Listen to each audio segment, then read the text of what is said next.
ji, and today's group's leader, Gopalji Agarwal, where the financial reporting and quality review and accounting standard group is taking lead to initiate this topic, key audit considerations in this, especially in the after COVID-19. Gopal ji ने ठीक ही कहा कि ये जो हमारा शरीर है 5 तत्वों से बना है और बाकी अकाउंटिंग के ऑडिटिंग के बारे में भी उन्होंने 5 तत्वों की बात कही। और मुझे ये लगता है कि कोविड ने हम लोगों को कंपेल किया या कहिए हम लोगों को लीड किया बैक टू बेसिक्स। चाहे वो कोई भी फील्ड रहा हो, हमें उसने कोविड ने बैक टू बेसिक्स की ओर भेजा है। चाहे वो फंडामेंटल हमारे बेसिक्स जो है लाइफ को लेकर के, कुछ एक बिलीफ सिस्टम होता है लाइफ का, उसके बेसिक्स होते हैं। और जहां तक ऑडिटिंग और अकाउंटिंग की बात है तो वो वापस हम रिविजिट कर रहे हैं अपने बेसिक्स को, चाहे उसमें गोइंग कंसर्न का इशू हो या कोई और इशू हो। जो बेसिक्स होते हैं वो कई बार बहुत पीछे रह जाते हैं और एक लगता है कि ये बेसिक्स तो पढ़ने की जरूरत नहीं है, इसके आगे की बात करते हैं, बहुत टेक्निकल डिस्कशन और टेक्निकल डिस्कशन। लेकिन कोविड ने हमें कंपेल किया है कि वापस हम बेसिक्स का डिस्कशन करें। और मुझे लगता है आज का ये जो की ऑडिट कंसिडरेशन है, ये बैक टू बेसिक्स की कड़ी में एक डिस्कशन रहने वाला है। और इसमें एक और बात इंपॉर्टेंट मुझे लगती है कि टाइमिंग का फैक्टर बहुत इंपॉर्टेंट है। यदि आज की डेट में आप जून की डेट में 4 जून को बैलेंस शीट साइन कर रहे हैं तो उसमें की ऑडिट कंसिडरेशन कुछ और हो सकते हैं। सेम बैलेंस शीट यदि आप 4 अगस्त को साइन करेंगे तो उसके की ऑडिट कंसिडरेशन कुछ और हो सकते हैं, क्योंकि टाइम जिस तेजी से चेंज हुआ है, जो 2 महीने में उन्होंने हमें दिखाया है कि टाइम की पावर क्या है, the power of the time which we have seen not in our whole life but in this 2 months is very important. In the next coming 2 months also we can see a major change, or we can see another set of key consideration while doing the auditing. तो ये तो कुछ एक background की बात जो मुझे लगी कि हमें आज के टॉपिक को लेकर के जो हमने रखा है, इसकी सीरियसनेस को लेकर के, इसकी इंपॉर्टेंस को लेकर के, इसकी चेन ऑफ डिस्कशन को लेकर के, इसकी कंटिन्यूटी को लेकर के। हो सकता है कि हर महीने हमें की ऑडिट जो डिस्कशंस है वो हर महीने करना पड़े कि आज के इस महीने का की ऑडिट ऑब्जर्वेशंस क्या होना चाहिए और अगले महीने का क्या होना चाहिए। बीवीएसएस के पार्ट में मैं एक दो बातें कहूंगा, फिर वापस आपको टेक्निकल सेशन पे लेकर आऊंगा। हम लोग बीवीएसएस में एक कोहेसिव ग्रुप है और हमारी ब्यूटी ये है कि हम cost accountant, chartered accountant, company secretary, tax advocates, banker, financial professionals, directors, independent directors, सबको साथ लेके चलते हैं। सबका साथ, सबका विकास। वित्त क्षेत्र से जुड़ा हुआ कोई भी प्रोफेशनल, हाँ ये जरूर है कि हमारा जो एक फोकस एरिया है वो वित्त है, वित्त क्षेत्र से जुड़ा है, फाइनेंस से जुड़ा हुआ है। और इसमें भी यदि हम देखें तो सेवा क्षेत्र, सर्विस प्रोवाइडर्स, उनका एक समूह हम लोग कहे जाते हैं।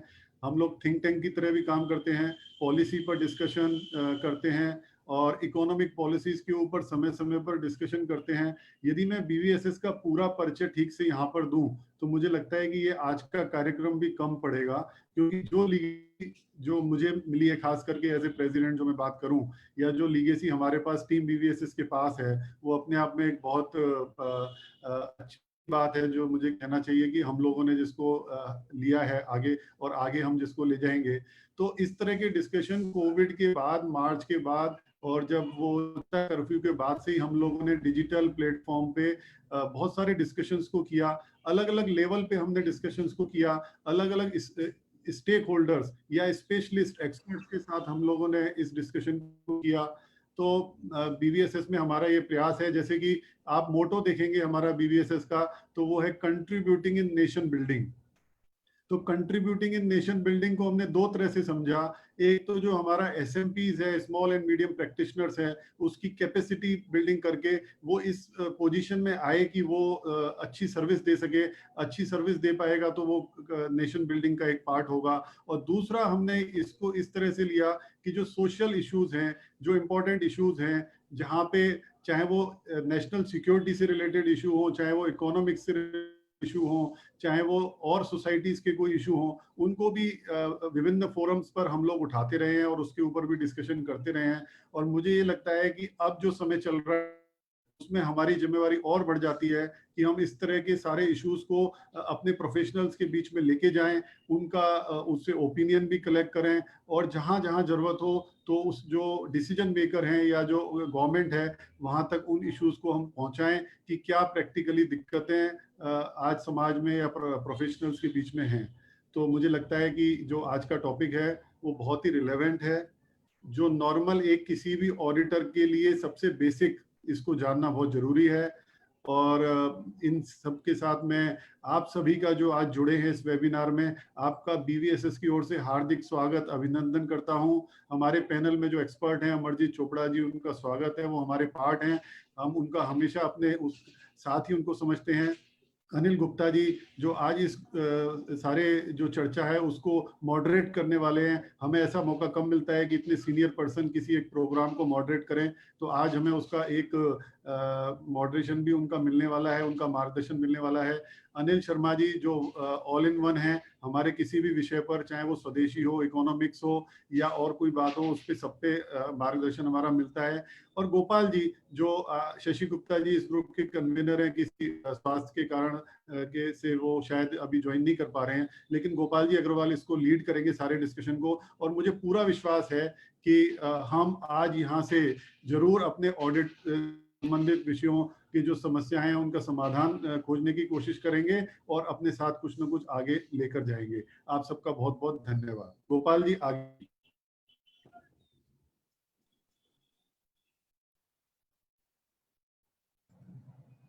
Thank you, sir. Now, without taking much time, I request my Guruji, Chopra sir, to please take over the dice. Sir. Gopal ji Anil ji को देना। अच्छा, मैंने भी चोपड़ा जी को, हाँ बिल्कुल बिल्कुल, अनिल जी को चार्ज देना है। चोपड़ा सर सामने होते तो मैं सब कुछ भूल जाता हूँ। हमारे साथ भी ऐसा ही है। अनिल जी से रिक्वेस्ट करेंगे कि इस प्रोग्राम को आगे बढ़ाए। Anil sir. Right. Honourable past president of institute of chartered accountants, honourable president BVSS Rohit Vaswani ji, honourable general secretary BVSS Vipin Agarwal ji, my colleague on the BVSS advisory board Anil Sharma ji, and Gopal ji Agarwal. आज का ये topic है बड़ा relevant है, क्योंकि जो ये Covid का एरा आया है इसमें बहुत कुछ क्लोज हुआ, बड़ी हिंड्रेंसेस हैं इसके अंदर। तो इस एनवायरनमेंट में क्या किया जाए जब ऑडिट आप साइन करने के लिए जाएंगे या ऑडिट असाइनमेंट पे जाएंगे। तो इंस्टीट्यूट ने जो पब्लिकेशंस लेके आई है उसका गोपाल जी ने आपके सामने रेफरेंस दिया है। हमारा ये जो, मैं थोड़ा स्ट्रक्चर बताता हूँ हम क्या करने वाले हैं। अभी हमें घड़ी में हो रहे हैं 4:15 6 बजे तक का है ये, तो वी आर रफली having 105 minutes.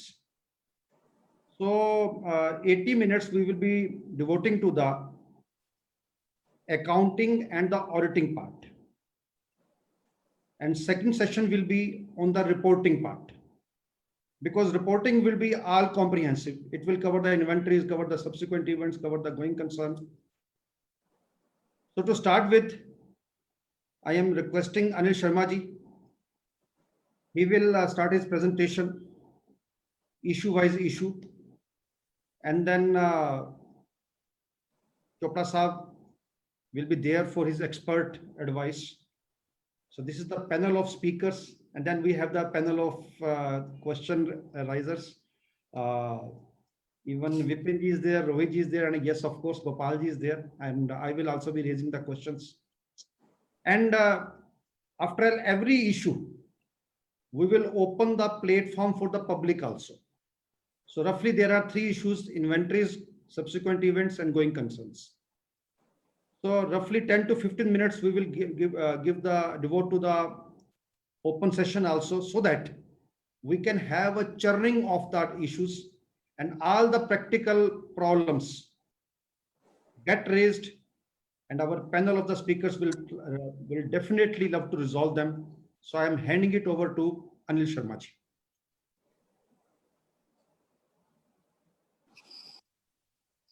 Thank you, Anilji, and respected Chopra Saab. See, as suggested by Anilji, I would be taking everyone through with the publications which are there with us before us, and I would expect Chopra Saab to give his valuable inputs in wherever it is required. In fact, required everywhere. So, you see, today's topic, though, is key audit considerations, and it would be around 3 publications which has been issued by AASB. That is on going concern, physical inventory verification, and subsequent events. So we would be actually going around primarily these three issues. And in fact, if you really analyze that, these are the 3 important areas of audit concern at this stage itself. So as we go further, you see, the very important point is that preparation of financial statement is the responsibility of the management. So let us first analyze under these 3 heads how management is going to consider these issues, and then audit will come thereafter. So for example, if I say that going concern assessment, so you see, there are very specific accounting standards which deals with this aspect. Ind AS 1, Ind AS 10, and on the parallel side, AS 1 and AS 4. There are 4 standards which deals with the going concern assessment issue. And what management has to do? Management has to really make an assessment how COVID-19 has impacted this aspect. And they have to measure the ability to continue as a going concern. That is the most important part of it. So the very first exercise has to be done by the management. Management has to really see that after the reporting date, now the reporting date, when we say reporting date is, let's say, 31st March 2020, they have to consider how are they in a position to liquidate, are they going to, they would be in a position to continue their operation, and or sometime they may, looking into the situation, they may say that they are not going to continue with all the businesses. They may decide to discontinue some of the businesses, or they may altogether decide to liquidate the entity. So this is and then they also has to analyze what are the alternatives they have with them. For example, if we say that this is a very common issue these days, that all companies are facing financial crunch. So how they are going to take care of this aspect? Because unless they have financial liquidity with them, they would not be able to continue with the business. Though we are at the moment talking about audit for the year ended 31st March 2020, but this going concern issue is always is a forward-looking aspect. Whether the company, because it's a fundamental accounting assumption, when all the accounting standards are based on this fact that company would be in a position to continue in near future. Near future means subsequent to 31st March 2020. So from that point of view, this situation, how they are going to continue with their operation, how they are going to start their business operations. All those issues are going to be very, very important. And auditor, first, management has to be comfortable with it. They have to be convinced that they have resources, that they have all ingredients which are required to continue with the business. So that is from the accounting point of view. And then when we come to on the same issue, when we come to the audit part of it, then going concern, we are governed by essays, SA 570 revised, which deals with the going concern aspect. Here, our responsibility is to obtain sufficient appropriate audit evidence regarding that whether what management has decided that they would be in a position to continue as a going concern. Are those conclusions, are those decisions, or are those assumptions based on which management say that they would be able to continue their businesses? Are they reasonable? Are they appropriate? Are they trustworthy? So that based on that, auditor can say yes, the going concern assumption is fine with them. So see, now as our moderator has just mentioned that because of COVID-19 situation, this is a very peculiar situation, and auditor definitely has to be very careful in making the assessment of it. He has to this time perform some additional audit procedures to ensure that this part is there. And in those additional audit procedures, it can be analyzing and discussing cash flows, forecasts, profitability, future profitability statement, which has been prepared by the management. And in some cases, some interim financial statements would be available. So he has to analyze and discuss that with the management. What are the terms and conditions on which existing borrowing facilities are available, or if some additional funds are required, what are those conditions? Are the management would be in a position to satisfy them? Then what are the other funds which are available to the management to bring in? Suppose there is a condition that you have to bring in some funds, and then only bank funds would be available. So whether management would be in a position to bring in those funds, how those funds, whether directors, promoters, or controlling shareholders are in a position to bring in those funds. All these issues, and then of course taking a cue from the minute books of the board of directors, how they have or in other relevant committees, how they have made an assessment of financial difficulties, and how they have what are the plans to mitigate those difficulties. That would give an insight picture to the auditor, and based on these additional audit procedures, he would be definitely in a position to make a decision on his part, that whether he is convinced with the management's decision of going concern, or if not, then he has to accordingly make a qualification in his audit report. I think here I would stop, and I would request others to come in. Definitely, we will love to hear from Amarjit Chopra ji before we proceed with the questions. Thank you, Anil ji. I think I am audible. Yes, sure.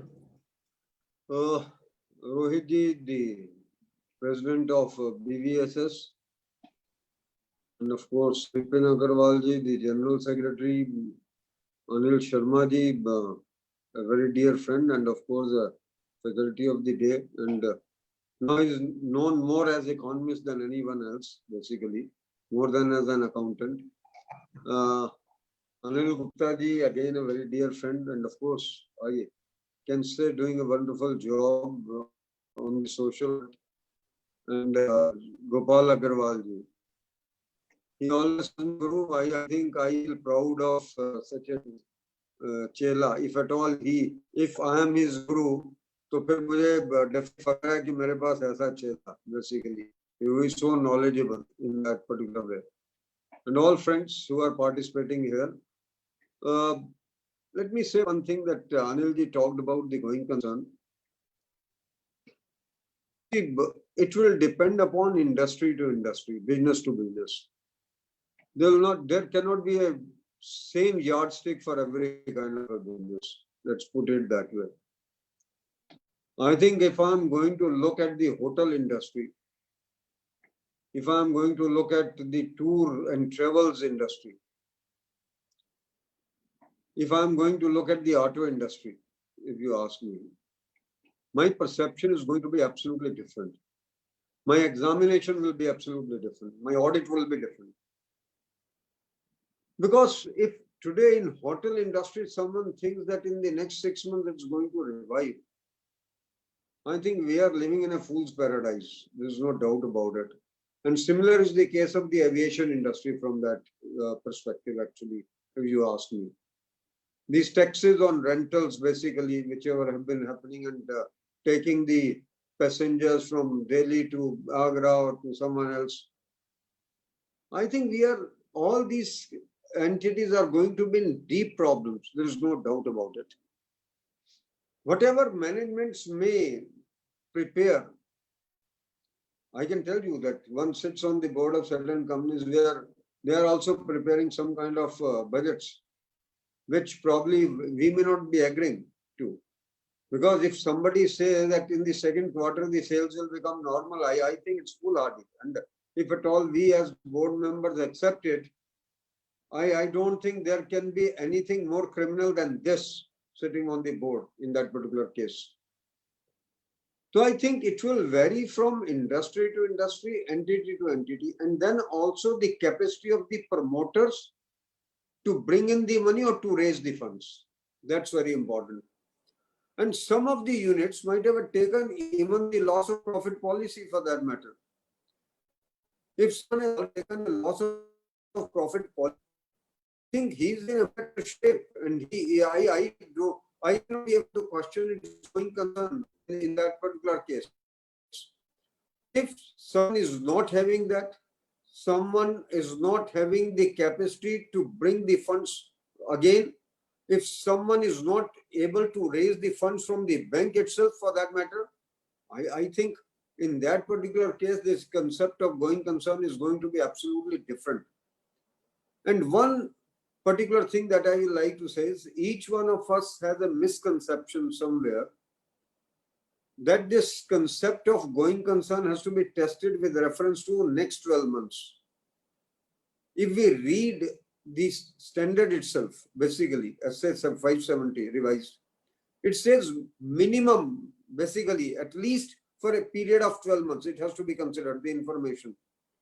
So you may have to, otherwise, how do you go in for startups? Otherwise, no startup can be made profitable within a period of 12 months. There is no way. It can't happen. How does it happen that in the case of the restructured units, in the case of those accounts which have been restructured, you give them a viability period of 7 years also. You give a viability period of 10 years also. If you start limiting the information only to 1 year, I think you are running a danger of classifying certain units as non-going, whereas they are only going. So one thing that I will like to bring out very clearly is, don't be guided by that it is only a period of next 12 months in which we have to consider the information. We may have to consider the information with regard to the subsequent periods also. If some unit can turn around, provided, that's a very important thing. Again, I am raising.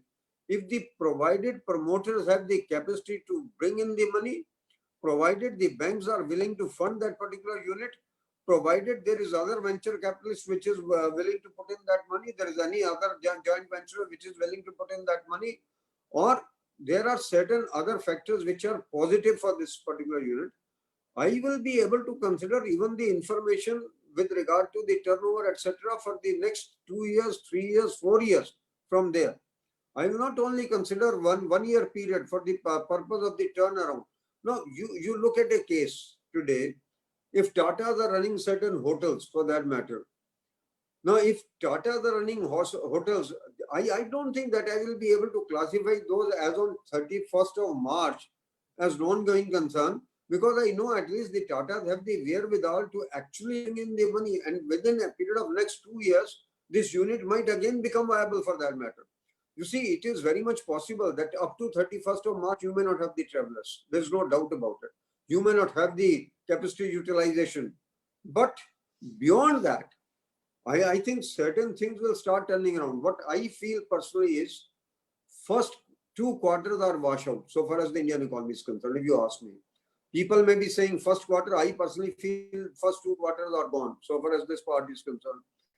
And then comes the next, the third quarter, so far as the hotel industry is concerned, hospitality industry is concerned, it will all depend upon whether the tourism actually picks up. Tourism, when I say, even the basic business travel picks up or not. Believe me, today, even I have been one who has been traveling all over India for the lectures. And today, if somebody asks me again after 3 months that you have to travel for a lecture, I will say I will like to go in for webinar than for the lecture, for that matter. I think this is one aspect. It is human psychology. No one wants to die. Nobody wants to contract some kind of a disease, for that matter. So that's very important. That we'll have to consider. So when somebody gives me the figures, which Anilji really brought out, that management will prepare certain figures with regard to the turnover, with regard to the expenses, with regard to everything. No, it might happen that they may like to show a rosy picture to the auditor, that the turnover will immediately become normal after second quarter or third quarter. That's not going to happen. Let's be very clear about it. And that is where we have to challenge the assumption and presumptions of the managements. Of course, there are cases where now the term loans have been put on moratorium. Even the cash credits have been put on moratorium. The interest portion is being converted into FITL, etc., which will be recovered over a particular year. So all those factors will have to be considered before we really come to a conclusion whether it's a going concern or not. But going merely by the management assertion that it is a going concern, I am not going to agree. I think that will be absolutely foolhardy on my part. No way I am going to accept those. And I am going to challenge each of their assumptions, whether it is with regard to turnover or whether it is with regard to the interest. You see, it might happen. I will simple example, because one is looking at certain figures somewhere. So one is coming across these kind of circumstances. That one says that our loans will remain the same. How your loans can remain the same? Your collectibles are going to be in problems. There's no way that the cash credit utilization has to be the same. Cash credit utilization has to be far more than what you have been utilizing it earlier, because your collectible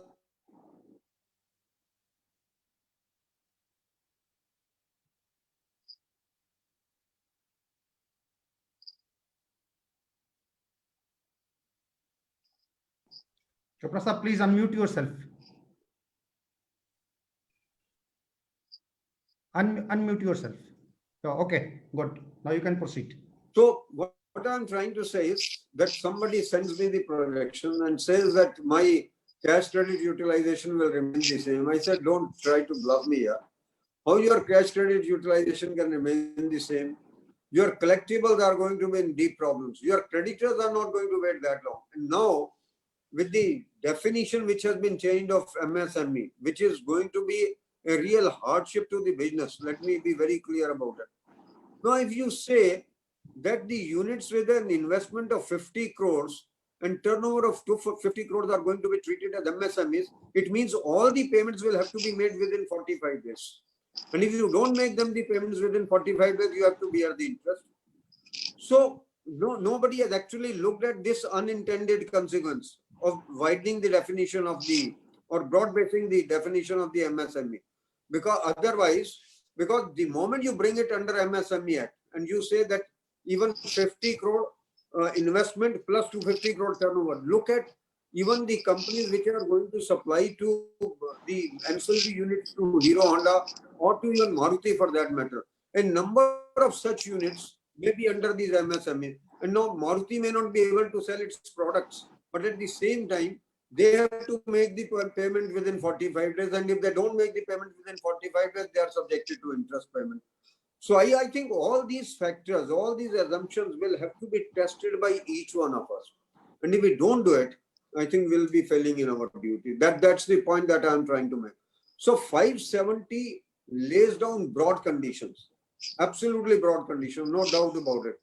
But at the same time, under no circumstances an auditor is expected to accept each and every assumption of the management, and particularly under these difficult circumstances. One thing which has been going in the mind of the various people is, why should we be testing the going concern concept in the month of 31st of March 2020, and when the business is actually going down only in the month of in the year to 2021?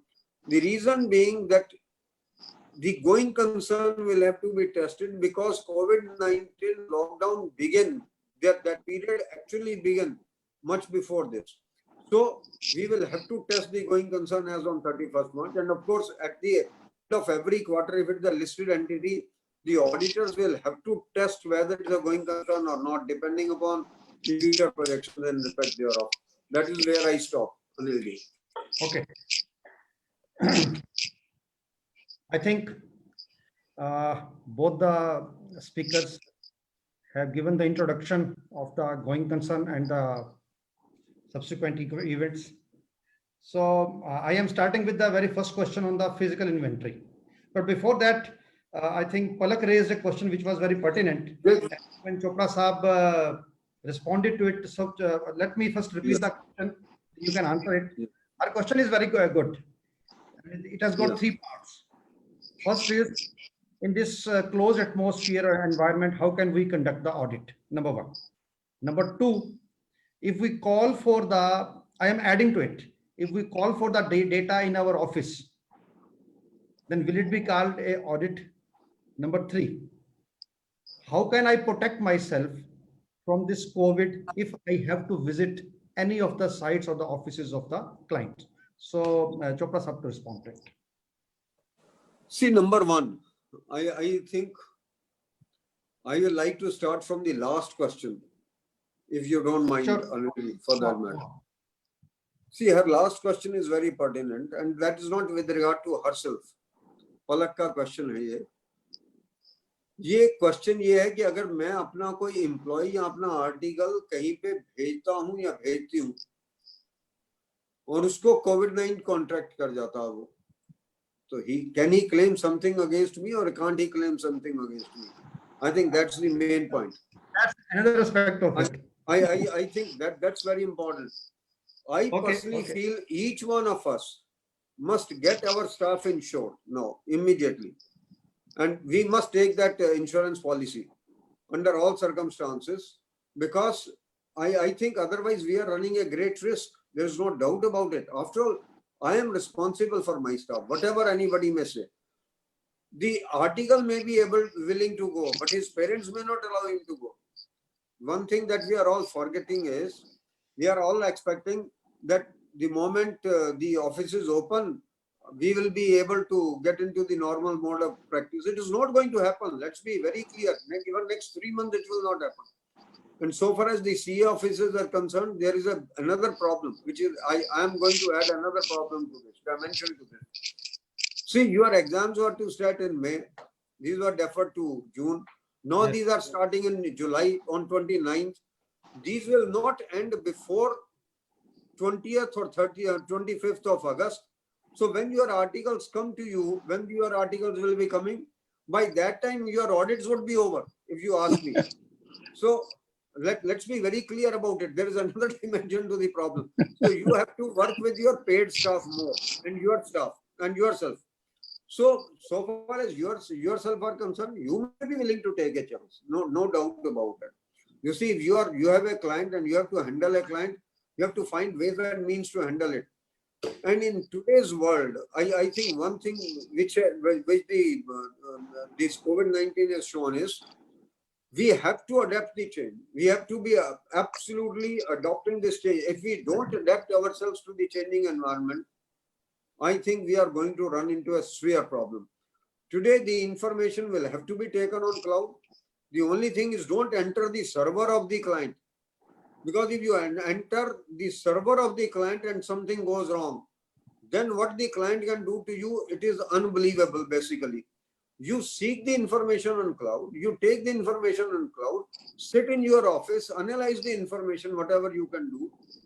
And so far as the only thing is that you are saying that you are not able to get the originals basically.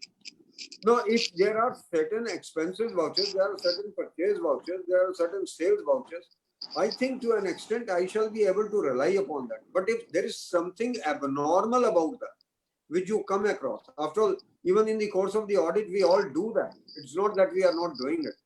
If there is something abnormal, if the reconciliations between inventories consumed and purchased is not able to, is not getting, is not taking place, in that case, I will definitely be seeking the information.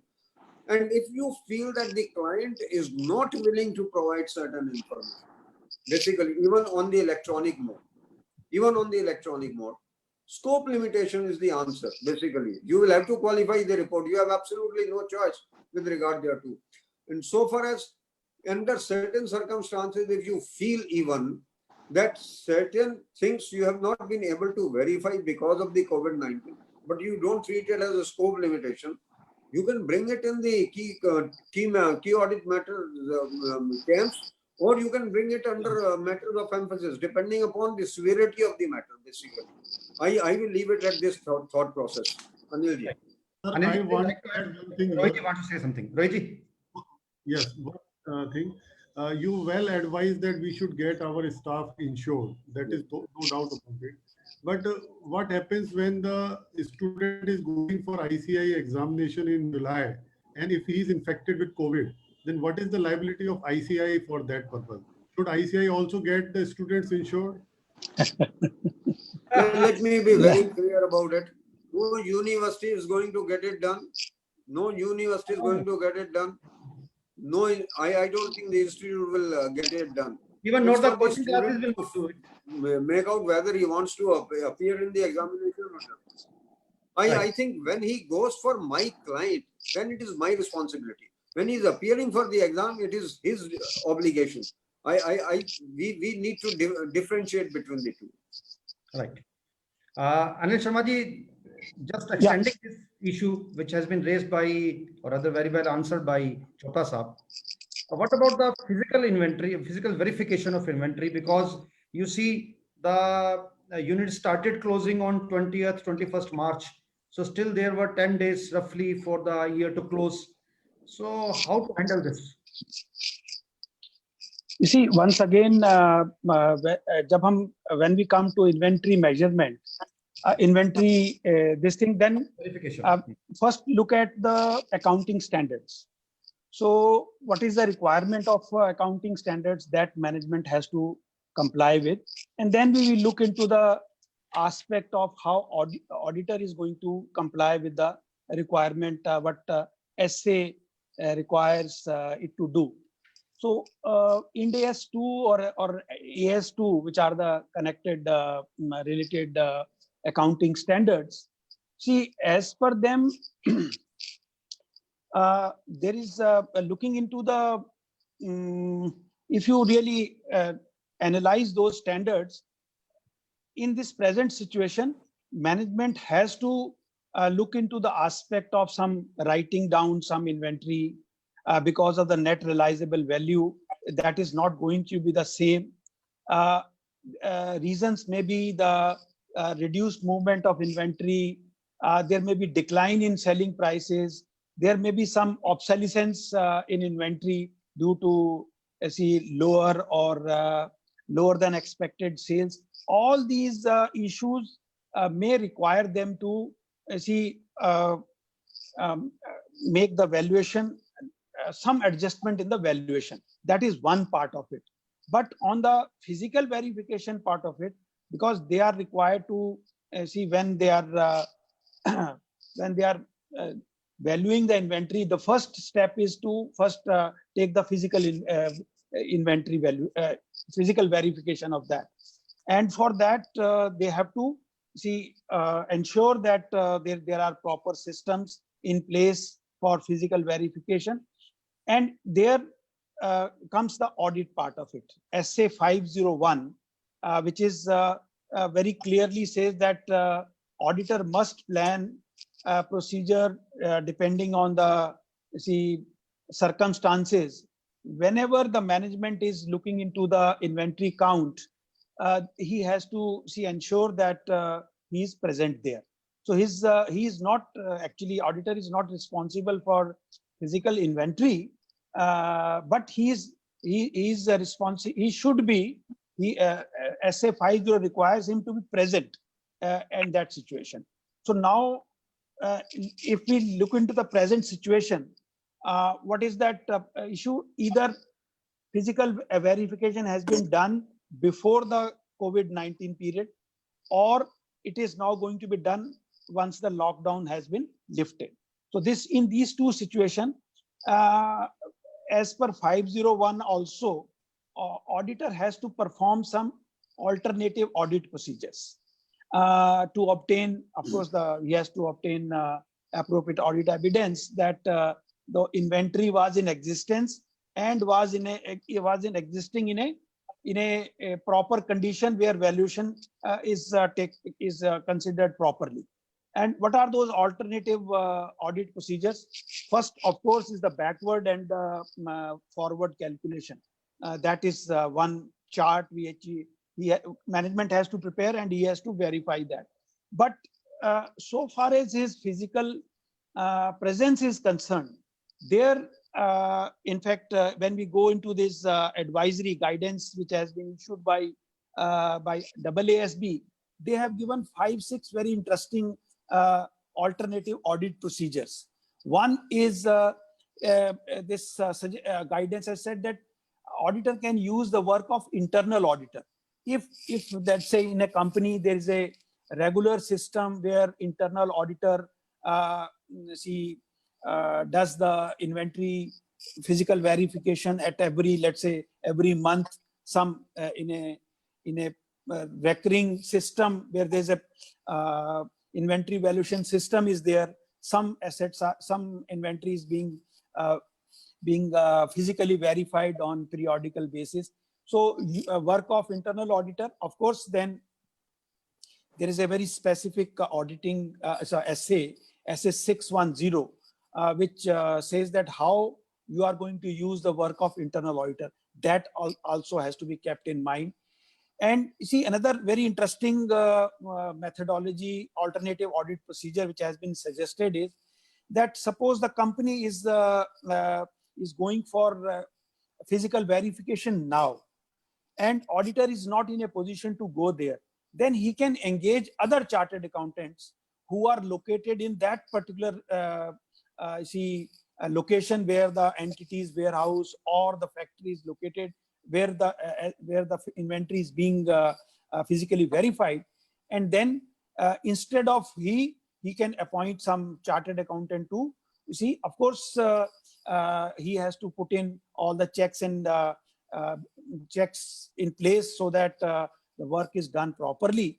But that is another option which is available to the auditors. Then third option, alternate procedure is use of technology in inventory counting. It is like when the inventory is being taken by the management staff, then he can be contacted. He can be with them through video call, and then virtual attendance. This can also be experimented there. And in all those cases where inventory is held with third party, direct confirmation from the auditor of the third party can also be relied upon by him. And the lastly, one very interesting point is that, you see, we have noticed that because of lockdown announcement, which was all of a sudden, then a lot of inventory has been held in transit. They could not complete their journey. As in some cases, trucks were parked in the road itself, and drivers have left the trucks. So some inventory is lying there. So in those situations, auditor has to be very careful in ensuring whether that what happened to that about the quantity as well as about the condition. So what he can do is he can see how it was subsequently when the lockdown was lifted, and either goods were received by the person to whom it has been sold, or if it has been received by the company when with regard to the purchases, raw material purchase, there how it was received finally, what is the actual quantity received, what is the condition in which it has been received. So all those aspects can also be considered while looking into this physical verification of inventory part. Anilji, I'll stop here. Okay.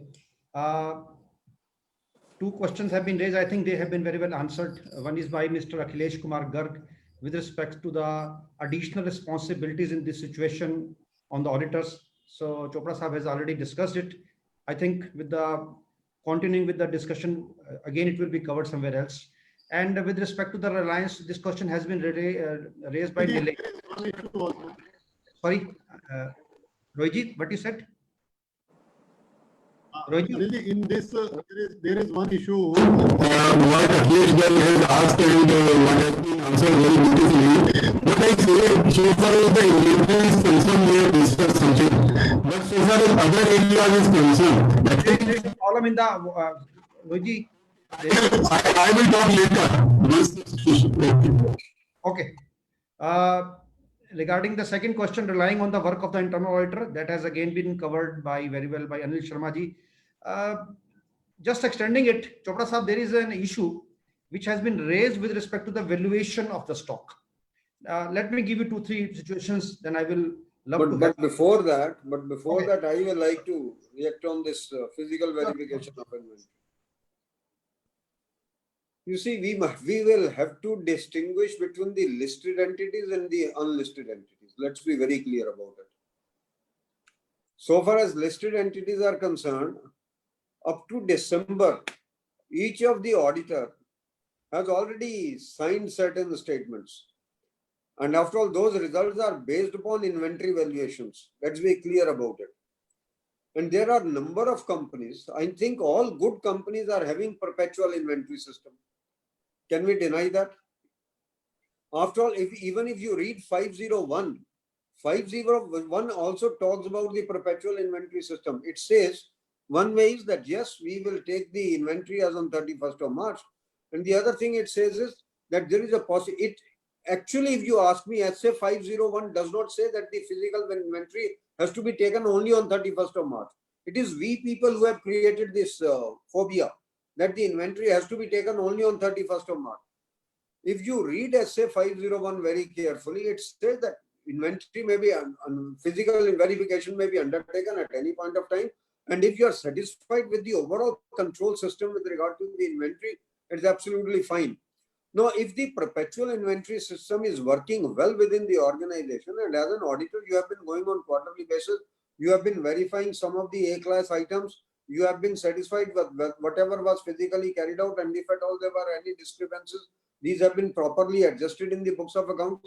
It's based upon that. After all, even in the review report, you say nothing misleading, nothing such has come to our knowledge which will be leading to a material misstatement of the facts. Actually, that's the kind of report that we submit, even in the case of the listed entities. So the people had already completed this kind of a work, if you ask me, up to 31st of December. Nobody can deny it. After all, up to 31st of December, the results have been declared of the And some of the auditors, it's a fact now in Reliance, if you are expecting that the auditors will be coming only on 31st of March, that doesn't happen. The auditors continue to be there on a continuous basis. And if suppose they had been doing it, and even in the month of February, they had undertaken some inventory verification for which they have got the documents with themselves, I think there is nothing which debars them to accept whatever is there. So what is important to be understood is, one thing is that yes, on 31st of March, we need to have an inventory. But then the auditor has to satisfy with regard to what Anilji said, that there is an evidence that the inventory existed. And if that evidence is there that the inventory existed, after that, the only issue is the valuation connected therewith. And suppose in this question is more relevant from the viewpoint of the unlisted entities, if you ask me, where the auditors generally go towards the end, like small private limited companies, or you can say MSMEs, their audits will be conducted when? Their audits will be conducted sometime in the month of June or July. And when the audits are going to be conducted in the month of June or July, you will have to undertake physical verification. If you want, the alternate procedures will have to be applied. On that date, you undertake the physical verification if you have not undertaken it on any other date during the year, basically. And then in that particular case, you apply the reconciliation. You will work backward from there. Whatever inventory was being held as on the date on which you have actually undertaken it, and what would have been the inventory on 31st of March after adjusting the purchases and the sales in respect thereof, or the consumption. I think that's very important. So my humble submission is, we are all talking of the video part. Even the institute has suggested video. I say you can undertake it through the drones also. Why not? In the marriages, everything is recorded through the drones. You can undertake it through the drones. After all, if you go to a marriage and just over your head, a particular camera keeps on floating all the time, and it keeps on capturing all the figures. One can say that I will apply the concept of drones also. So if video is reliable, and to me, if you are really ask me, Anilji, take the case of the cement companies, and I'm being blunt about it. How do we verify the stocks of the cement companies? One is that the gunny bags are there, that we. There is some problem with your sound, I think. Chopra sir, just unmute yourself. यार मैं तो करता नहीं हूँ, अपने आप हो रहा. जी ठीक है. What happens in the case of the cement which is lying in silos? Has the auditor been able to verify it at any point of time? It is through the DIP system, and the DIP system is done by whom? These are the employees of the company only, if you ask me. It's not the auditor. Even in the case of the petrol, we may say that we understand the DIP, but the petrol wala, the way he undertakes the DIP, it's absolutely different. Take the case of the coal. Coal is actually physically verified in terms of the volumetric measurements, not otherwise. So auditor is just physically present there, if you ask me. And even if I have to find out whether something is obsolete or something is technically defective, who will be able to tell me? Only the employee of the company, not otherwise. I don't think I can say that whether this chip is correct or is obsolete or non-obsolete for that matter. So I think it is an exaggeration of certain facts. We must be present, yes, fine. But if we have the alternate procedures that we can apply, and if we have applied on different dates, we should be willing to accept those. And if the company has got a decent perpetual inventory system, we should accept it. I think one thing that we are all losing sight of, this particular COVID-19 has thrown out a wonderful opportunity for the members in profession. And that opportunity is all the bigger firms, I'm talking of Big Four, they will be getting the stocks verified by whom in the different cities. They will be getting the stocks verified by the smaller firms, basically, if you ask me. It's a wonderful opportunity with the COVID-19. And if it holds true for this year, if it holds true for this year, it holds true for the next year also. ये तो नहीं हो सकता ना कि अगले साल में आप जाके कहेंगे नहीं जी अब आप चार्टर्ड अकाउंटेंट से वेरीफाई नहीं करवा सकते. अगले साल भी आप चार्टर्ड अकाउंटेंट से वेरीफाई करवा सकते हैं अगर आप इस साल में करवा सकते हैं. जहां तक बात है इंटरनल ऑडिटर के फिजिकल वेरिफिकेशन करने की, I beg to differ with the institute on that particular matter. The reason being, internal auditor is a man of whom? Internal auditor is a man of management. It is a management function. It is not an independent function. I can well agree that an outside chartered accountant goes and verifies something, but internal audit is a part of the management. Why the standard with regard to relying upon the work of an internal auditor is that you can define the scope in a manner that certain things which are critical may be undertaken by the internal auditors, and their observations you will be able to see. And then if you feel that your checks have to be less extensive, you may be able to apply less extensive checks. There also, there are two things that one needs to be very clear, which the institute publication does not bring out, unfortunately. Chopra sir, sorry, I'll interrupt you here. The internal audit. Yeah, just a minute, just 1 minute, Anilji, just 1 minute. Let me complete it. You see, everyone is entitled to one's opinion, because internal auditor, if it is of the company itself, agar company ka employee hai internal auditor, then what happens? You see, with the firm of chartered accountants employed independently, but if the employee of the company, I will not like to rely upon his work in that particular case. So I personally feel कि ये जो internal auditor वाली बात है, it is a different connotation all together. मेरा difference of opinion है, but ultimately discipline में अगर केस जाएगा तो इंस्टीट्यूट का गाइडेंस नॉट माना जाएगा, मेरा ओपिनियन तो नहीं माना जाएगा उस केस में. तो पीपल में follow whatever the institute has said, but believe me, अगर इंडिपेंडेंस के एंगल से मैं देखूंगा तो I definitely will not like to rely upon the work of an employ of the company who is working as an internal auditor. I may still like to have a different viewpoint when a firm of internal auditors is appointed from outside. I think these are all the points which we need to take care of. But this physical verification of inventory, और ये जो एक और मैं आपको बात बता दूं यहाँ पे, जब हम ये बात कर रहे हैं कि physical verification can be conducted by the chartered accountants, it is not relying upon the work of another expert.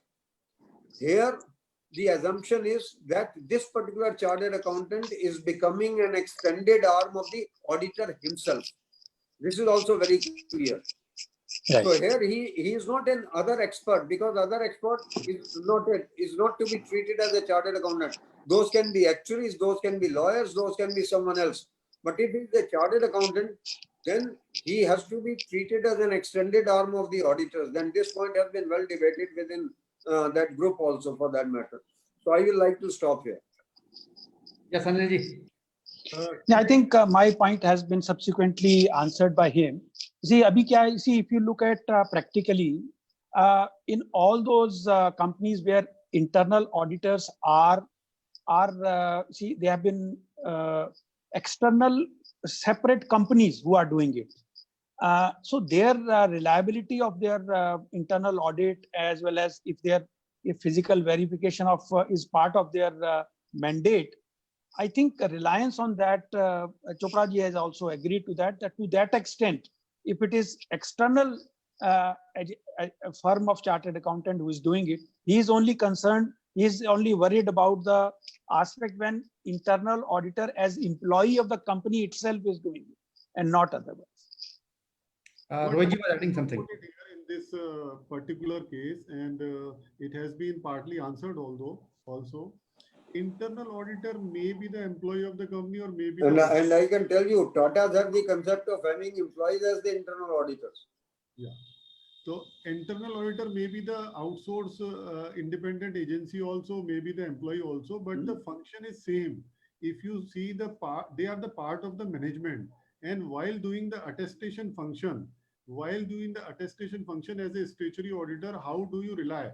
What the auditor is saying, so far as the comment of the statutory auditor is concerned, whether there is a proper internal control system there in place or not, that is a separate issue. But relying on the report of the internal auditor for the purpose of statutory auditor is a separate issue altogether.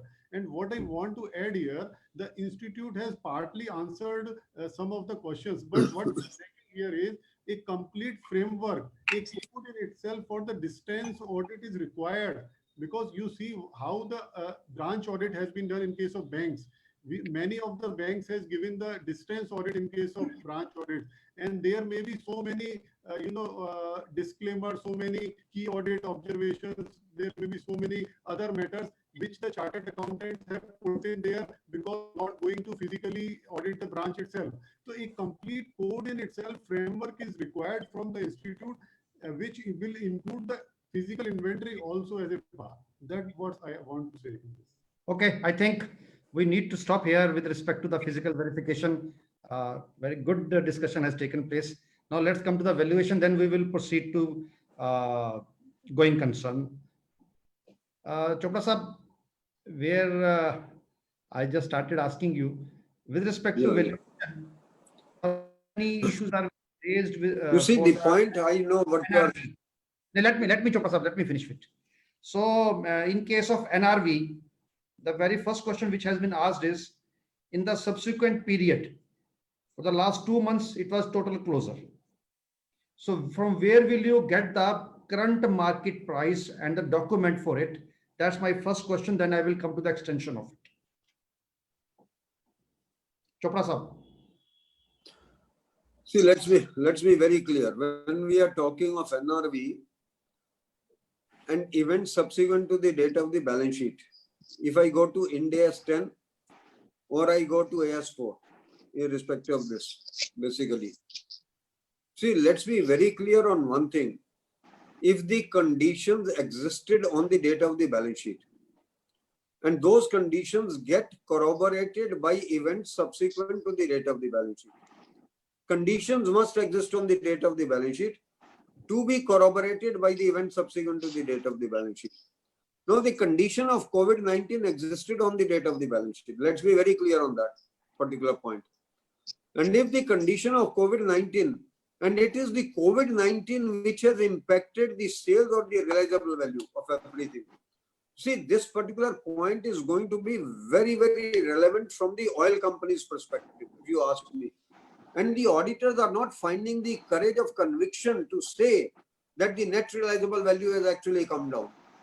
If the the oil companies, whatever stocks they were holding on 31st of March, if they are not able to sell those particular stocks at that rate, why should those be valued on 31st March on regular rate? You see, it is not normal market fluctuation. Let me be very clear about it. This fluctuation has happened because of COVID-19, which existed on the date of the balance sheet. So it is the price subsequent to the date of the balance sheet which will become the net realizable value. That point we cannot ignore, because for 2 months, I will tell you, in the entire month of April, not even a single car in India has been sold out. Not even a single car. It is the first time ever that पूरे महीने में एक भी किसी भी brand की car नहीं बिकी. सपोज करो उसके वजह से अगर उनको कार्स वाकई में सस्ती बेचनी पड़ती बाद में, so what would have been the net realizable value? To my mind, definitely lesser. There's no doubt about it. So I personally feel, whether I look at Ind AS 10 or I look at AS 4, this is going to impact the net realizable value in a big way, if you ask me. नहीं, इसका मतलब ये हुआ कि जो car का दाम आज का है वो 31 मार्च के स्टॉक को लगा देंगे. ये नहीं देखेंगे, क्योंकि ये भी क्वेश्चन पूछा जा रहा है कि अगले 4 मंथ्स में होता है मार्केट जो है वो लिफ्ट कर जाए, मार्केट नॉर्मल आ जाए. तो इस दोनों सिचुएशन को बैलेंस कैसे करेंगे? मैं I will love to hear from Anil Sharma ji. See Anil ji, अगर आप इसको पहले भी अपना जैसे हम ऑडिट करते थे, तो हम नॉर्मली क्या करते थे, जो नेट रिलाइजेबल वैल्यू को ऑडिट की डेट तक जो एक्चुअली स्टॉक बिक गया तो वही रेट लेते थे. यही मानते थे कि ये अगर पुराना स्टॉक है और वो इस तारीख तक बिका, यही हम तो अभी भी यही करते हैं कि वो नेट रिलाइजेबल वही मानते हैं जो आगे बिक गया. ठीक है, तो वही उसमें होगा. अगर मान लीजिए आपके ऑडिट तक वो ये प्रूव कर देगा कि भाई ये प्राइस ऐसे बढ़ गया या रिड्यूस हो गया, तो accordingly net realisable value has to be taken on those grounds only. कहाँ इसमें चेंज नहीं हुआ है कोई. इशू जो सबसे इंपॉर्टेंट है कि जो चोपड़ा साहब ने बड़ा क्लियरली एक्सप्लेन किया कि 31 मार्च को कोविड सिचुएशन है और इसकी वजह से जो हमारे स्टैंडर्ड्स हैं वो इसको एडजस्टिंग इवेंट मानेंगे. तो इसका मतलब सब्सिक्वेंट के जो डेटा है वो रेलेवेंट है। इवेंट मानते हैं। हाँ, एडजस्टिंग इवेंट बनेगा, इसलिए उसकी आगे की वैल्यूएशन जिस रेट पे आगे बिकेंगी वो डेफिनेटली 31 मार्च को वही रेट आगे लिए जाएंगे। तो अगर उनमें रिडक्शन है और आपकी ऑडिट पीरियड तक वो रिडक्शन दिख रहा है तो आपको कंसिडर करना पड़ेगा। अच्छा, लेकिन एक क्वेश्चन पूछा गया कि 2 महीने में कोई भी सेल नहीं हुई है और आज की डेट में मान लीजिए आपने ऑडिट साइन करना है, हाँ। राइट, टुडे इटसेल्फ, यस, तो क्या होगा वैल्यूएशन का? तो अनिल जी जैसे अब हम उसका डेटा जरूरी नहीं है कि वो हमारे पास हो। जैसे अगर आप ट्रांसफर प्राइसिंग में जब जाते हैं तो एक अपना इंटरनल डेटा देखते हैं, फिर नहीं तो बाहर देखते हैं। तो आपको देखना पड़ेगा कि कहीं और ऐसा डेटा अवेलेबल है, किसी और की कोई बिकी, कहीं और बिकी, या तो वो सब, या ऑफर्स भी हो सकते हैं, कहीं आपने कोई कॉन्ट्रैक्ट हो गए कि यस हम बहुत सी चीजें हो सकती हैं। मतलब जरूरी नहीं है बिकना आप ही के यहाँ बिकना is not a final this thing. ठीक है, I think let's stop here with respect to the inventory. We can move ahead. Now let's go to the going concern, and you want to add something, Anil? It was actually subsequent event now. Subsequent event also. Okay, let's first go to subsequent event. Yes. So you are making a presentation, Anil? I just quickly say about all those things. So let me tell the all the participants. And now we are moving to the subsequent event, and first Anil Sharma ji will be covering, then Chopra Sahab ji will be giving his comments, then we will start with the question answers. You are giving very good questions, you are raising very good questions. It is adding to the value of the seminar. So you are please continue with your questions. Anil Sharma ji. You see now, as we have seen with regard to valuation of inventory, similarly, there are going to be so many other subsequent events which are going to impact the financial statement to be prepared as on 31st March 2020. So, which is the reporting date. Now, as Chopra ji has mentioned that Ind AS 10 and corresponding AS4 are the two standards which has to be considered. And both the standards are talking about, see, Ind AS 10, actually it talks about looking into two categories. One category is of adjusting events. It means those require adjustment to the amount which are to be recognized in financial statement on the reporting period. So when we say that this is adjusting event, again, the criteria is that the situation is there on 31st March 2020. Subsequent event is only supporting to that this liability or this asset is of what value, what is to be done to that. So adjusting event has to be seen, distinction has to be made whether those events after the reporting date, subsequent event, are adjusting event or not. And similarly, as per AS4, you see, what is that additional information which materially affect the determination of amount relating to conditions existing at the balance sheet date. So condition existing should be that condition should be existing on the balance sheet date. Additional information is only giving us more feedback that how that amount is to be determined, and then it should be materially affecting that in the determination of that. So, for example, if we look at that, suppose the company has, let's say there is some delay has been done, and some company has invoked force majeure clauses. So agreement was to be executed on 31st, let's say before 31st March, but could not be completed because of COVID-19. And company wants to now invoke force majeure clause, and the other party is not agreeing to that. They are not. So there's a dispute. Now this is some event has occurred, which is going to now the decision, the discussion or the finalization on this force majeure clause is going to determine whether some liability of not completing the contract is required to be provided on 31st March 2020. So it is a subsequent event, and then which contract was there was to be completed. And subsequent subsequent agreement between the party, whether they allow force majeure or not, would determine any liability, which is for not fulfilling the contract. So that's, I'm trying to explain how this, then expected credit loss provisioning.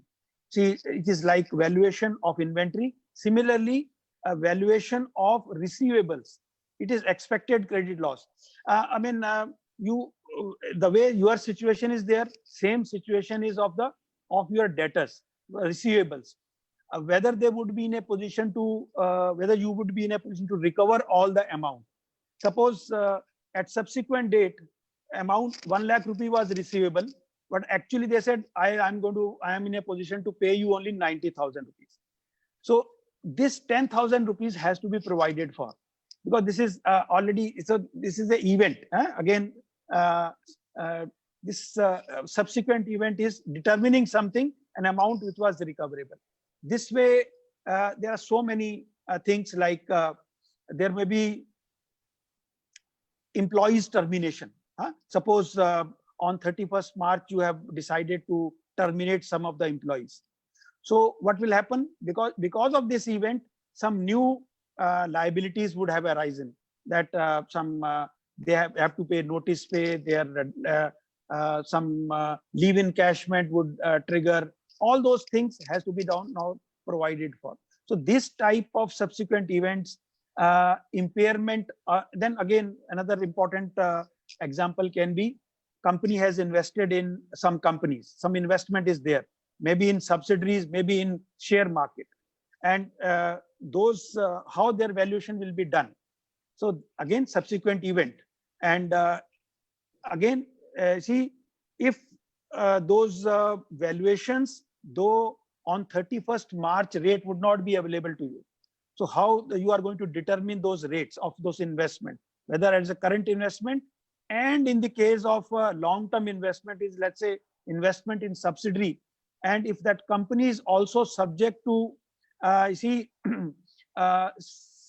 same kind of environment in which you are operating, you are also looking into whether you would be in a position to recover all the amount. Similar situation will be there with those companies which are your subsidiary. So their valuation would also be impacted. So those impact on their valuation has to be accounted for investment in your books of those investments. So these are the issues which are subsequent event, which has to be accounted for. So what auditor has to do? SA 560 deals with this aspect. So auditor has to really carry out some additional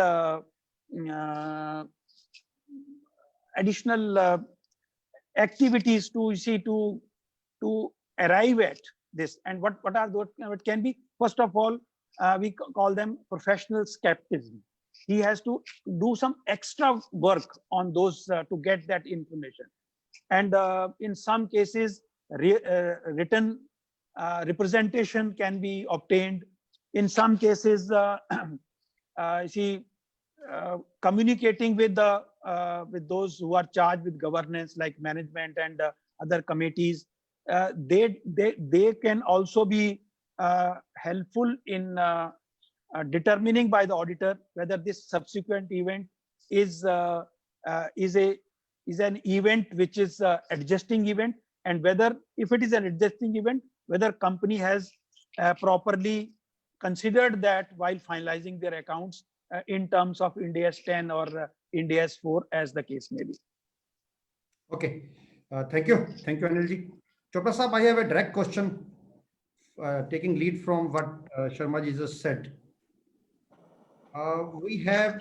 Anilji, sorry, I just add 3 more points, small points into it, because see, these are subsequent. Now another, which is, though it is a different aspect, but impairment of assets, impairment of goodwill, leases where you see some readjustment, recalculation would be done because some moratorium has been given, and even in the case of recognition of revenue also, these are all subsequent events which are, though there are separate accounting standards, but I am saying that these are also in the nature of subsequent event and would definitely trigger some action point on for auditor to look into. Okay, so I have a direct question for Chopra Saab. If we take confirmation from debtors, and that is as on 31st March. Now we have to create provision for doubtful portion of the debt. Now, as on date, what is his status? For 2 months, all the factories were closed. Now, whether he will be able to pick up or not, whether he will be able to sell or not. So, how to gauge it? So, what's your take on it, Chopra Saab? See, the point that you are raising, Anilji, is very, very valid. But at the same time, see, firstly, on this, in this entire audit, we were expecting that we will have the confirmation as on 31st of March may not be valid. You see, the confirmation will be sent now once we start the audit. And of course, that will be for 31st of March itself. Now, if I am in the knowledge of it, it's one of the customers or two of the customers or running into a real difficulty, liquidity problem, that of course the management will have to tell me what is the position of the debtors, and of course the confirmations have to be there. Now, if the management representation says that the debtors are doing fine, but I come to know from any other source, let's be very clear about it, that the debtors are in a problem, I will definitely have to make adjustments for it. Absolutely no doubt about it. Or there could be cases, very frankly, today, if you have got some good companies which are your debtors, you can go to Google and find out whether they are in liquidity crunch or not. Nothing is hidden now these days, basically. So I will have to apply certain extra checks. And again, I will say one thing, management representation not to be relied upon on the face value under any circumstances. Management representations have to be tested, and this is what we have been doing even otherwise. These have to be tested for their veracity and authenticity. If we don't do it, then we are running into the problems. So if at all I come across a situation, a debtor, suppose the debtor says I will be able, the debtor says I am good for recovery as on 31st of March. But I am conducting the audit in August itself, and I have stopped supplying to that particular party. It's very much possible that after 1st April, I have not affected any sale and he has not made me any payment. Then what happens? And if I am on Ind AS 10, for that matter, suppose I am on Ind AS 10, then there are 3 buckets today, basically. One bucket is when there is absolutely no significant risk attached to a particular debtor receivable. Then it comes when there are significant risks are attached. And the third stage is when it is impaired, basically. Now, the general presumption has been 0 days to 30 days. And then it talks of the other part. And the third category is when the 90 days period is over, basically. But then in the industry, it will not run like that particular period. It can be the credit period that you extend to the parties. It is very much possible that all your parties, you have extended a credit period of 60 days. In that case, your first bucket itself is 60 days for that matter. And then comes the other part of it. But one thing is very clear under Ind AS, that is your expected credit loss. Whatever has been your empirical data based upon the previous recoveries, whichever have been happening, what has been the percentage of your good debts going bad? In that case, you have to be very, very careful. And then if in this particular period you are feeling that some of your customers are getting into the category 2, then your risk becomes higher in that particular case, and then you will have to assess it accordingly. So what one is trying to say is that this assessment of debtors going doubtful will be one of the very, very important parts of this particular audit. And I think Anil has already said that under 560, when we talk of the event subsequent to the date of the balance sheet, one is that I can look at any lawyer's fee, basically. if I have issued notice to one of my debtors, you see, I always go by this. Analysis of the professional fees, the lawyer's fees that you have paid is very, very important. It reveals so many things. The company says everything is okay, and you are getting certain notices served through your lawyers, either on your creditors or on your debtors, basically. If you are serving notice on your creditors, it means you are running a dispute with your creditor also. The creditor is saying that I supplied you the goods, and you say that nothing has been supplied and you are not booked a liability. Subsequent and similarly, if you have served a notice on a debtor and for which you have paid the fee to the lawyer, you can come across to know what is happening in this particular case, and you say that you are not making me the payment, and on the other side your management says everything is recoverable.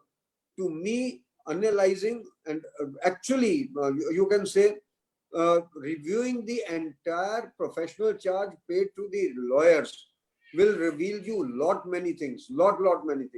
So this is one thing that I will like to suggest to all my colleagues, that they should be looking at subsequent to the 31st of March. Whatever has been paid to the lawyers, please look at it very carefully, because that will give you some inkling into certain affairs, what is happening there. It's a good suggestion you have given. Before we proceed to the audit part of it, one more thing which Anilji was talking about, subsequent events. I think one of the very important things which may happen subsequent to the date of the balance sheet is your certain contracts may become onerous. You may not be able to realize the money, whereas you will have to incur more costs. So those contracts have become more onerous. So you will have to book those losses in this particular date. So because of COVID-19, that's going to happen, that some of your contracts will become absolutely onerous. And I think the point which has been raised by Anil with regard to your leasing, basically wherever you are trying to get into the force majeure clause, your tenant says that I am covered by force majeure clause in any case. Your entire thing gets affected by that. And you are agreeing to restructuring of certain leases for that matter. In that also everything gets affected. So all those things are going to happen because of the subsequent event, because this condition of COVID-19 existed on the date of the balance sheet. I think that's very important. Okay. I have 2-3 questions which have been raised by the participants. First is with respect to proprietorships. Yeah. Right. So what's your take on it, Chopra sir? No, I'm very clear. You see, when you are auditing proprietors, you submit the report in the form 3CB, and 3CB says true and fair view. And when you are going by true and fair view, and you are expressing an opinion, all accounting standards and auditing standards become applicable to you. Let's be very clear on that particular part. So you will have to take care of whatever has been discussed here. You will have to take care of all those things there also in the case of the tax audit. You cannot absolve yourself of the responsibility because you are expressing an opinion on the balance sheet and profit and loss account with regard to the true and fairness. Right. The additional thing would be the standards which has been prescribed under the Income Tax Act.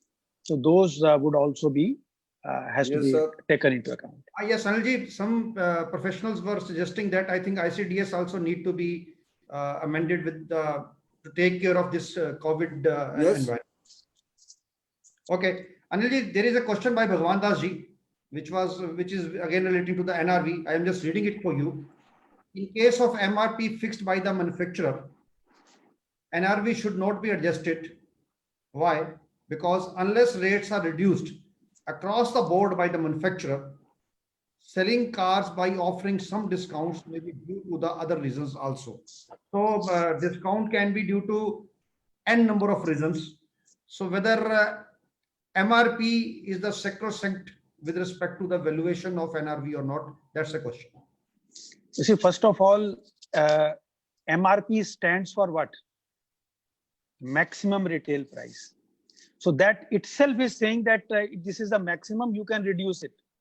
So, MRP is not a sacrosanct thing. This is maximum as prescribed by the regulatory authority, that whatever price you write on a particular product, that this is a maximum. This is just a purely this is from two point of view. One from the customer point of view, and second from the revenue point of view. That whosoever is the revenue authority, they should know, because in some cases MRP also becomes the source of their determination of their revenue to the authorities, like GST and all that. But from accounting point of view, MRP is not relevant. Relevant is at what price you are in a position to sell. If, let's say, you are determining a price and continuously you are in a position to sell only offering discount, and then you are not in a position to sell otherwise. So how can you see? And then again, why COVID-19? In other situation also, we have seen, let's say in the case of cars, when old models are there, which are there with the company, can you take them on MRP? You cannot take them on MRP, because those models are not sellable anymore on the same price at which new models are being sold. So those MRP is actual MRP is expected. You expect that you can sell at that price. But in the normal course of business, if you are not in a position to sell, and most of the time you are giving discounts, to personally, I feel that MRP has no relevance there. Okay, I like to give an example. Whatever has been said by Anil is absolutely relevant.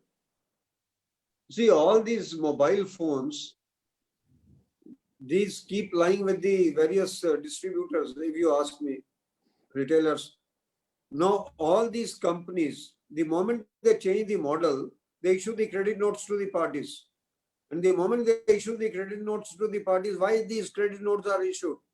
Basically, they say that now your cost is reduced, you can sell it at a lower price. So the point which needs to be understood is MRP has no meaning. So far as NRV is concerned, MRP only tells you this is the maximum price at which you can sell, but you can always sell price below that. Yesterday, I bought a medicine with a discount of 10%. Now, MRP is written something else, whereas it is being sold at a 10% discount. What does it mean? And if that particular medicine is being sold under all circumstances at 10% or 15%, that will be the net realizable value. MRP cannot be the net realizable value in those cases. Okay, so we have been left with 25 minutes, so 2-3 minutes or more on all these issues, then we will proceed to the reporting part.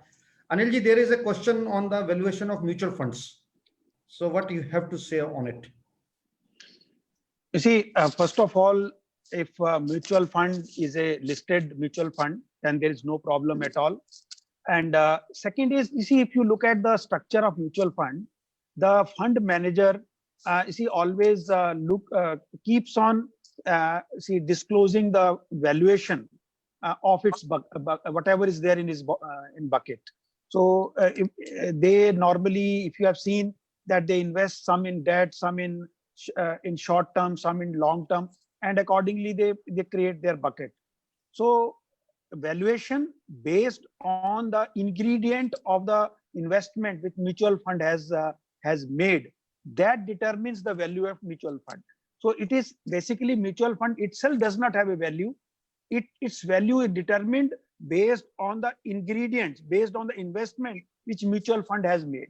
So first that exercise will be done, and based on that mutual fund's valuation will be done.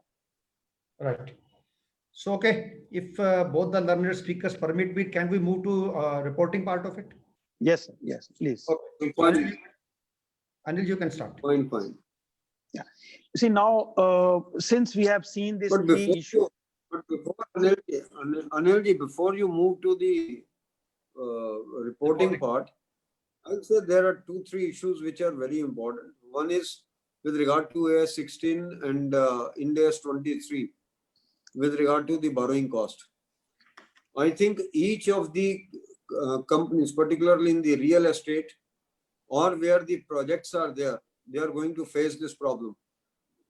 Whatever interest costs, whatever borrowing costs have been incurred in this particular period, when there has been a lockdown or when the activity is absolutely reduced, in all those cases, the borrowing cost incurred in this particular period will have to be charged off to profit and loss account. These cannot be capitalized as per the standard itself, because this is an abnormal loss. It is not a normal expenditure which is being incurred. And another point I will like to make out is that because of the COVID-19, the consolidation is going to be a real issue, consolidation of accounts, wherever consolidation takes place. Because in the foreign countries, wherever the subsidiary or joint ventures, etc. are there, those subsidiaries or joint ventures may not have been audited by the time your accounts are to be finalized here. So I think those issues are also going to be gallows. So far as an auditor, I will be faced with all those problems, because it may not be possible to get the audited accounts of those joint ventures or the associates, or even in some cases of the other entities which may be controlled by me there. Yes, Anil Sharma ji. See, so far as the reporting part is concerned, see, primarily you would see that reporting would be major concern would be on our discussion on going concern. See, if there is a material uncertainty relating to going concern, you are definitely going to qualify your report, give a modified report under SA 705. So under SA 705, again, there are three options. You may just give a qualification, you may give a adverse opinion, or you may go for a disclaimer of opinion. That will depend on what is the extent of uncertainty, material uncertainty which is there, with, let's say, with regard to going concern. It will depend on that. And then suppose you agree that though there is uncertainty, but little bit you are convinced with the going concern. So as Chopra sir had just suggested, then under SA 701, when you are talking about key audit matters, there this must be done. This is like a suggestion also, that whenever you are you are agreeing that this issue of going concern, though you are convinced with a little bit convinced after looking into all the explanations given by them, so it is like a key audit matter for you in this year. There was an issue which you have handled in a particular way.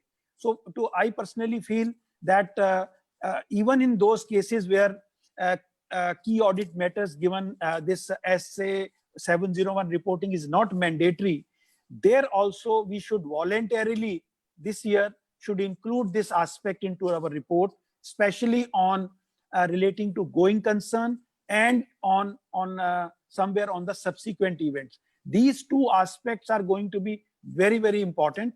And if we are not going into say 705, then definitely reference in SA 701 must come in. And of course, 570, SA 570 itself requires a special mention of material uncertainty relating to going concern. If that is there, then auditor has to bring in that para into its report itself under SA 570 also. So SA 705, SA 570, these are, and then sometime, see, I'll give you, I have in fact drafted one or two. I'm going to suggest something in to be added in emphasis of matter as well as in other matters also, because sometimes you feel that though management has properly explained that matter into notes on accounts by way of notes into the financial statement, but still you want to bring that to the notice of the stakeholders. So that can be done by including emphasis of matter para into your report as suggested by, as mandated by SA 706. That is also important. And sometimes other matters paragraph can also be brought in. So as I am expecting that SA 705, a lot of reports would be there, But if you are not in a position to, if you are not willing to go to that extent, but definitely SA 701, SA 570 and 706 must be used. And then we will go to the specific reports once we take input from Chopra ji. Okay, Chopra Sahab, before you proceed, I will like you to comment also on the difference between EOM and OM for the participants. And secondly, Anil ji, one thing, I don't know whether I heard it wrongly or rightly. You said that some specimen can be given on the EOM language also. Is it right? Yes, I'm going to give you. Okay, so we will do one thing from the BVSS. We will circulate it for the benefit of all the participants. Yeah. Now, I'm Okay. going to discuss that with Chopra sir. If he say that these are the good examples, then only we will do it. Only it means that we have been left in 15 minutes. So, Okay. okay, what I am finding is, if both of you suggest, then we can have a second session also, maybe after some 7-10 days, so that people also get practical experience of whatever we discussed today. And then the questions that they will raise will be of the practical problems that they are facing. So I'm handing it over to Chopra Sahab, and my request, the difference between EOM and OM.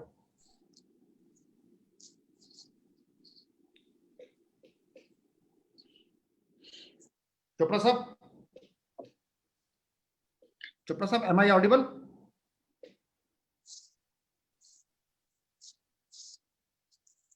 Chopra Sahab, आवाज आ रही है क्या? Anish, you want me to Am I audible? explain? Yeah. Yes, sir. Chopra Sahab, I'm audible. yes, Yes, yes, sir. you are. That's under 701, we talk of CAM. CAM is a key audit matter.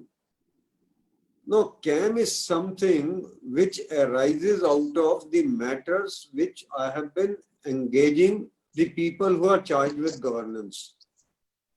मैं जिन problems के बारे में, जिन issues के बारे में उन लोगों को जो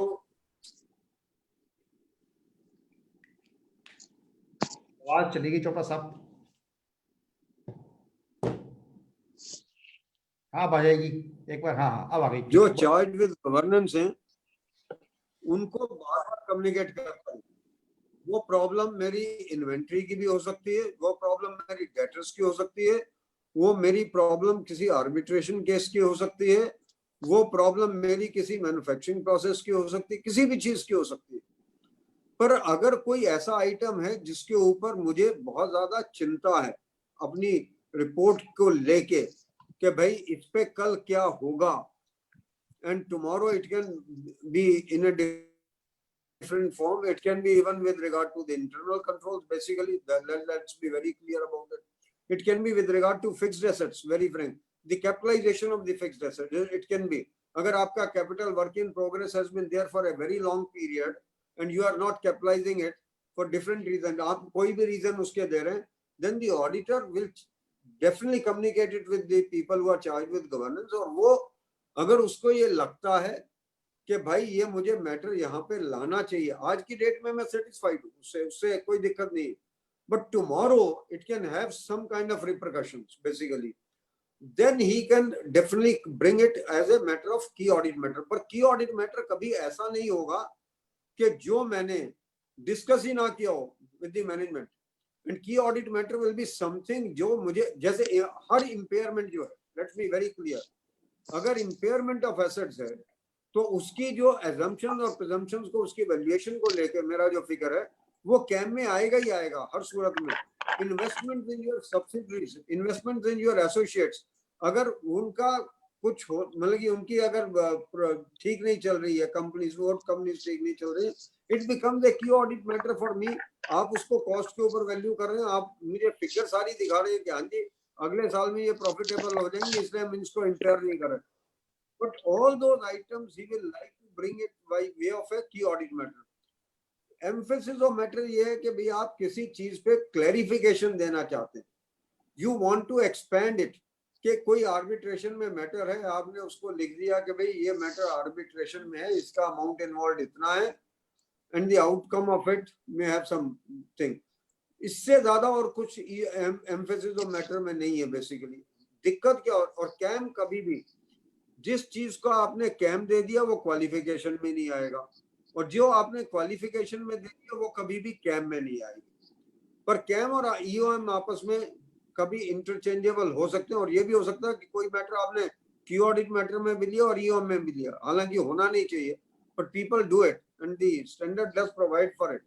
तो मेरा अपना मानना ये है कि क्यू ऑडिट मैटर्स में वैल्यूएशन के इश्यूज तो सारे के सारे आए फॉर दैट मैटर, और आपके कई बार ग्रेचुइटी का मैटर भी आ सकता है उसके अंदर, जो आपने रेट ऑफ डिस्काउंट ही लिया हो, आपको ये लग रहा है कि भाई डिक्लाइनिंग, मैं ये नहीं कह रहा हूँ कि वो ये कह रहा है कि आज वाला गलत है, वो ये कह रहा है कि आपने आज प्रोवाइड किया पर rate of interest are declining actually, और डिक्लाइन के ऊपर है, तो आपको ये इसकी जो डिस्काउंटिंग करनी चाहिए थी वो करनी चाहिए थी 5% पे, आपने की है 6% के ऊपर, और अगले साल में इससे प्रोविजन हायर हो सकता, वो की ऑडिट मैटर में लेके उनको जा सकता है। वो मैटर एम्फेसिस ऑफ मैटर में नहीं आएंगे, let's be clear about it. Emphasis of matter में कोई आइटम आपका P&L में या बैलेंस शीट में है, उसके ऊपर वो एक्सप्लेनेशन करना चाहता है, he wants to add something to that. That is what is important for us to understand.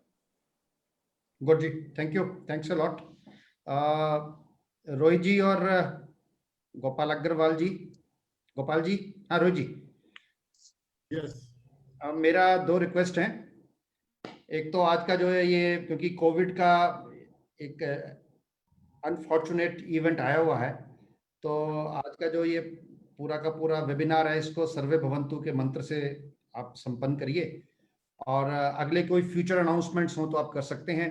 एक मुझे बात समझ आई है, मैंने सजेशन दी है, is for your management to decide, कि इसका हमें 1-2 सीरीज और चलानी चाहिए, जिसमें लोग जो हैं ऑडिट करना शुरू करेंगे इस बैकग्राउंड में, अपनी स्टडी के बैकग्राउंड में, ये 5 पब्लिकेशंस के बैकग्राउंड में, तो फिर नए क्वेश्चंस निकलेंगे, नई सिचुएशंस निकलेंगी। तो उन नई सिचुएशंस के लिए हमें, क्योंकि हमारा ट्रस्ट रहता है हमेशा कि हम नॉलेज की तरफ बढ़ते हैं BVSS में, तो I will like the president to comment on it.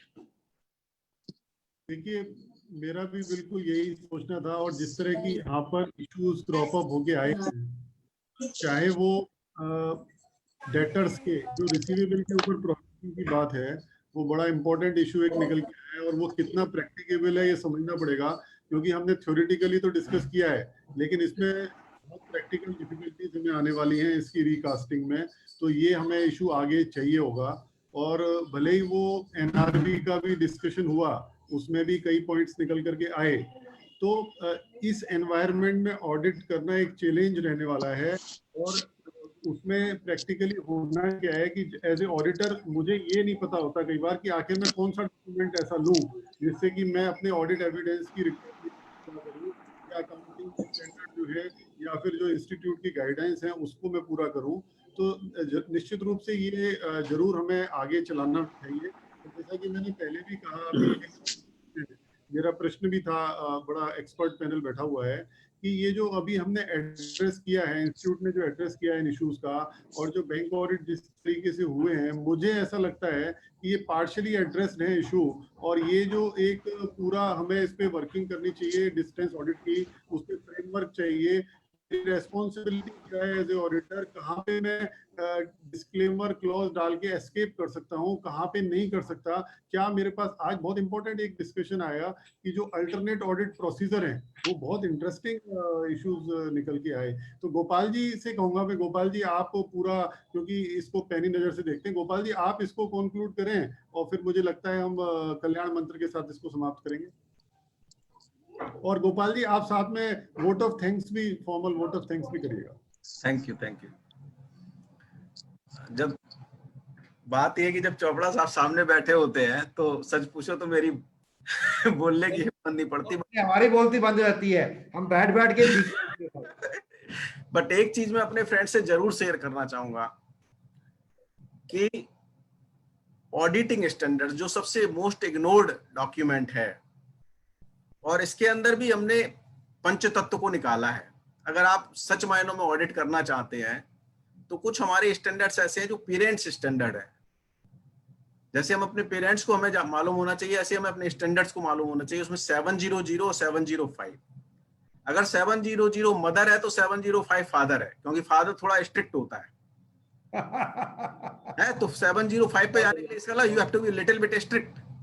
और मेरी बात हमेशा चोपड़ा साहब से होती है कि ऑडिटर से जब वॉच डॉग, तो अगर वॉच डॉग है तो उसको सर ने बताया कि भौंकना जरूर चाहिए जब जरूरत पड़े। तो 705 is the media to bark. वो प्रिंसिपल्स बताता है कि हाउ टू बार्क, आप कितना बार्क करोगे, क्वालिफाइड करोगे या एडवर्स करोगे या डिस्क्लेम करोगे अपने आप को। तो ये it is a way of barking. और अगर हम 5 स्टैंडर्ड्स की बात करें सर, तो अगर ये 700 मदर है और 705 फादर है, तो इसके कुछ सिबलिंग्स भी हैं जो 701, 706 और 720। ये 5 स्टैंडर्ड का सूट ऐसा है पूरा, ये unless we know the principles in these standards, तो हम अपनी ऑडिट रिपोर्ट के साथ या अपने कंक्लूजन्स के साथ जस्टिफाई नहीं कर सकते सर।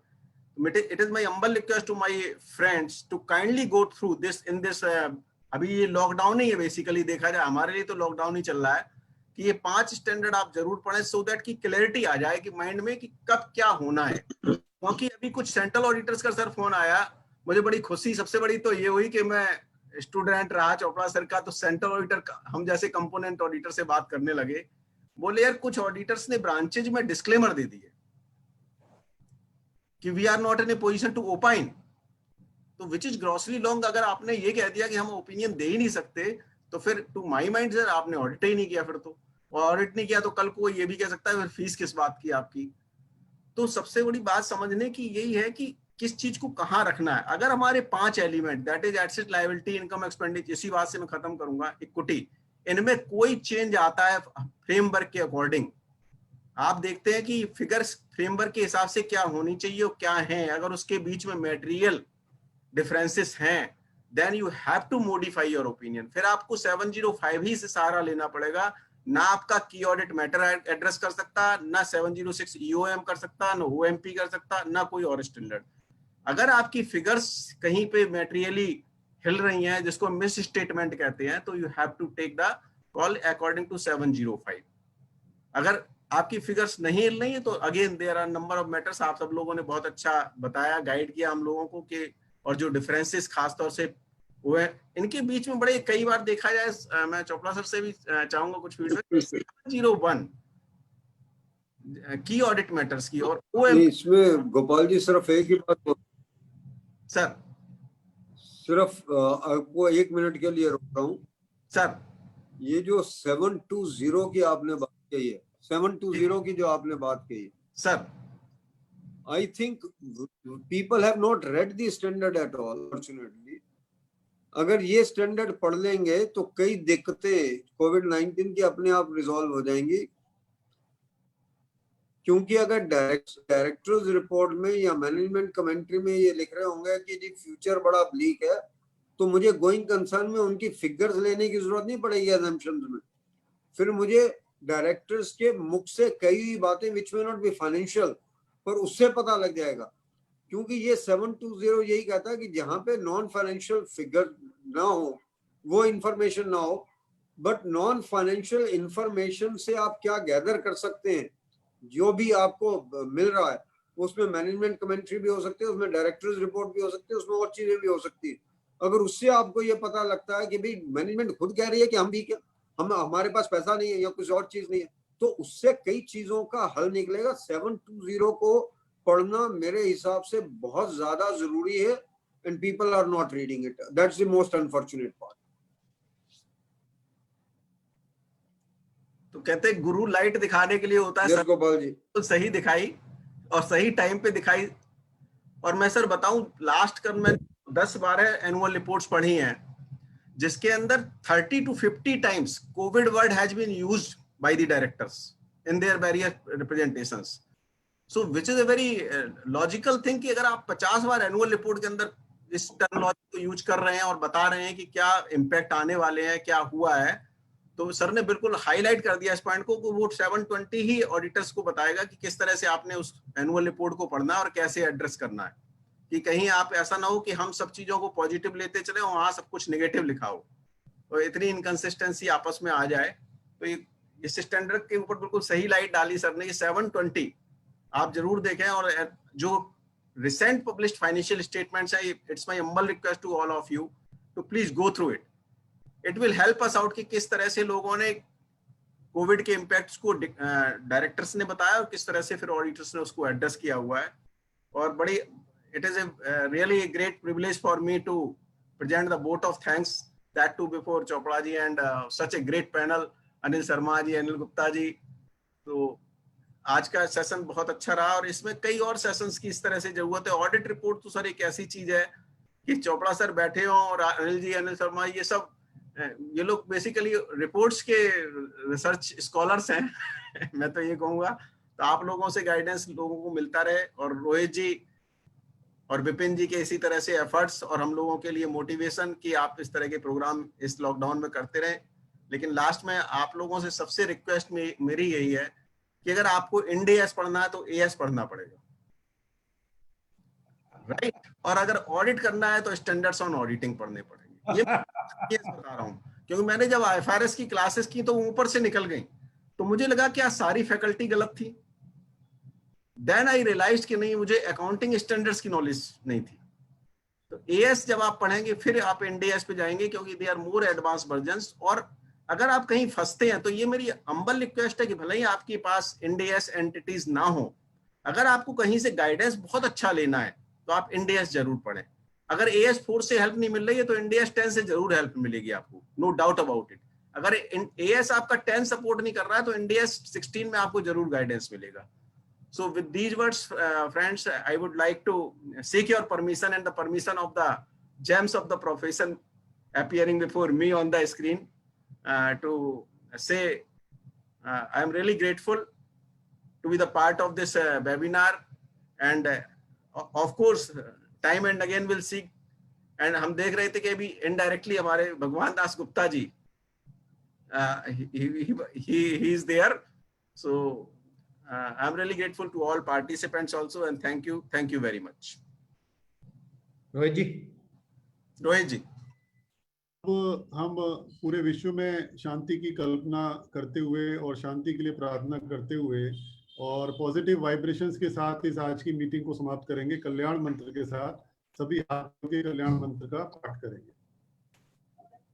सर्वे भवन्तु सुखिनः, सर्वे सन्तु निरामया, सर्वे भद्राणि पश्यन्तु मा कश्चित् दुर्भाग्यो भवेत्. ओम शांति शांति शांति. चलिए बहुत